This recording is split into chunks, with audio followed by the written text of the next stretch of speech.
আর dear viewers, আমি গ্রামে আসছি, ঘুরতে আসছি, একটু 2-4টা ভিডিও বানাবো সবজি নিয়ে। এর মধ্যে অন্যতম একটা সবজি দেখাই আপনাদেরকে, শাক দেখাচ্ছি। দেখেন এই শাকটাকে কি শাক বলে বলেন তো আপনারা?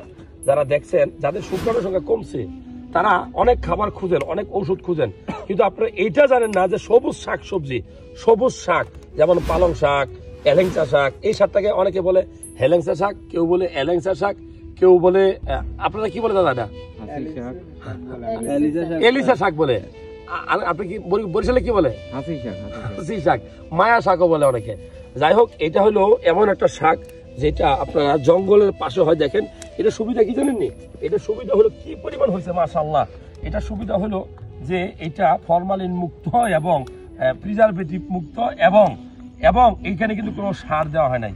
সো এই শাকটা বেশি কেন খাবেন? আপনার শরীরে রক্ত শূন্যতা রোগ থেকে রেহাই দেবে আপনাকে। এটা আপনাকে প্রচুর পরিমাণ টেস্টোস্টেরন বা স্পাম তৈরির জন্য যে ভিটামিন সি, ভিটামিন এ দরকার, শরীরে ক্যালসিয়াম দরকার, সেটা সরবরাহ করবে। এখানে প্রচুর পরিমাণে আয়রন পাবেন। আর সবচেয়ে বড় কথা হলো, আপনার পেটের ভিতরে যে ফুটভাত থাকে, গ্যাস্ট্রিকের একটা ভাব থাকে, এই পায়খানা কষা হয়, তাহলে শাকসবজি বেশি খাবেন, আঁশযুক্ত খাবার। সো ভালো লাগলে শেয়ার করবেন। এই শাকটা আপনার এলাকায় কি নামে পরিচিত জানাবেন। এটা আদৌ আপনি খাইছেন কিনা এটাও জানাবেন।